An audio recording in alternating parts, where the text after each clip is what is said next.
wabarakatuh. Alhamdulillah wassalatu wassalamu ala Rasulillah wa ala alihi wa sahbihi wa mawalah wa ba'd.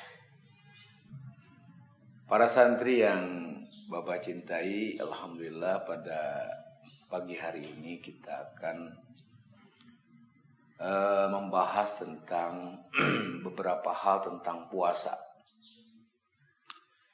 Satu di antaranya kita akan bicara tentang sejarah puasa atau sejarah saum. Saum atau puasa, para santri sekalian, merupakan satu ibadah yang diwajibkan oleh Allah Subhanahu wa taala kepada kaum muslimin atau orang-orang yang beriman.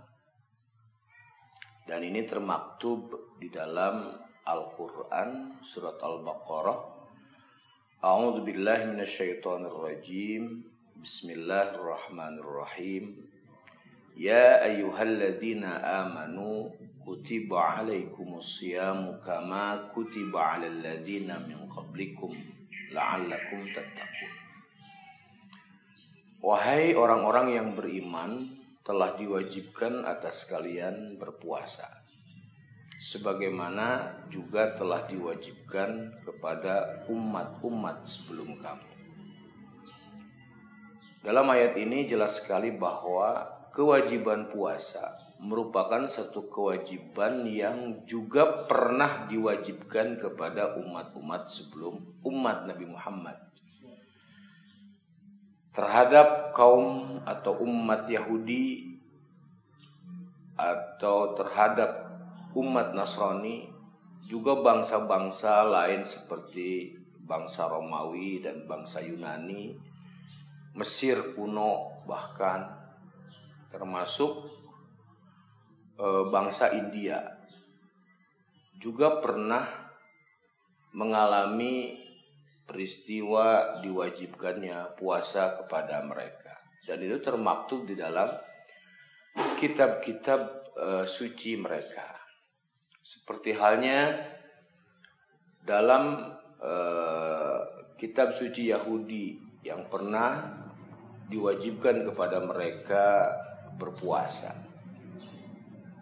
Akan tetapi dalam perjalanannya mengalami perubahan yang dilakukan oleh para tokoh-tokoh mereka. Kaum Nasrani juga pernah mengalami kewajiban puasa.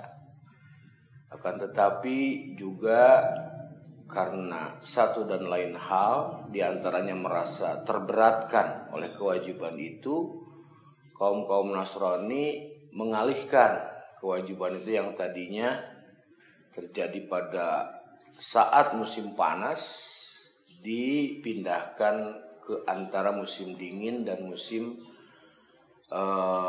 panas, yaitu sekitar musim semi. Hingga akhirnya hilang sama sekali. Nah, para santri sekalian, bahwa hari ini kita akan kembali dihadapkan pada bulan Ramadan. Mudah-mudahan pembahasan kita kali ini tentang sejarah puasa menjadi satu pelajaran penting bagi kita, bahwa kewajiban ini merupakan kewajiban tahunan. Saum Ramadan merupakan satu kewajiban tahunan yang harus menjadi fokus perhatian kita para santri. Mengacu kepada ayat itu, para ahli sejarah menyebutkan bahwa kewajiban menjalankan puasa Ramadan itu dimulai sejak tahun 2 Hijriah, di bulan Sya'ban persisnya. Jadi 2 tahun setelah hijrah Rasulullah ke Madinah, barulah kewajiban itu ada untuk umat Nabi Muhammad, dan ini disambut luar biasa oleh kaum muslimin saat itu.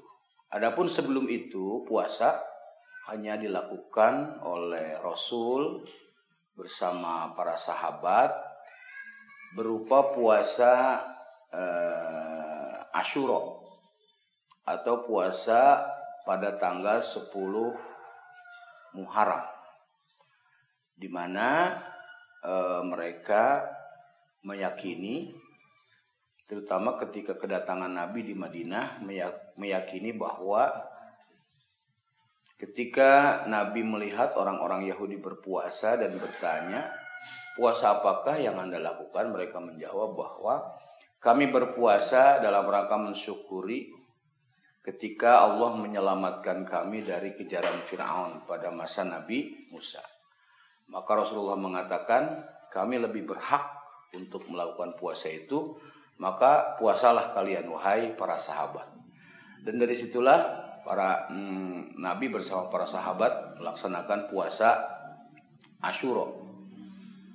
Nah, ketika ayat ini turun di tahun kedua Hijriah, menunjukkan bahwa puasa Asyura itu tidak lagi menjadi kewajiban. Yang wajib hanya puasa di bulan Ramadan saja. Selain puasa Ramadan, maka tidak dianggap sebuah kewajiban. Itu yang pertama. Yang kedua, bahwa dulu puasa itu dilaksanakan oleh Nabi bersama para sahabat dari mulai malam sampai datang malam lagi. Itu sejarah awal puasa. Jadi ketika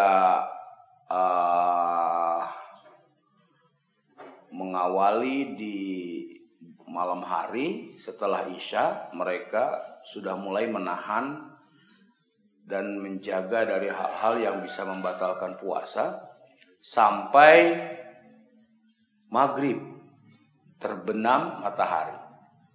Itu pada awal disyariatkannya puasa dalam beberapa catatan sejarah. Tapi kemudian Allah tahu menurunkan sebuah ayat, alimallahu annakum kuntum takhtanuna anfusakum. Allah mengetahui bahwa para sahabat merasa keberatan jika puasa diperkirakan kurang lebih hampir 22 jam atau 23 jam. Akhirnya diperingan, pada saat itu Allah mengizinkan untuk makan, minum dari mulai maghrib sampai terbit lagi matahari. Jadi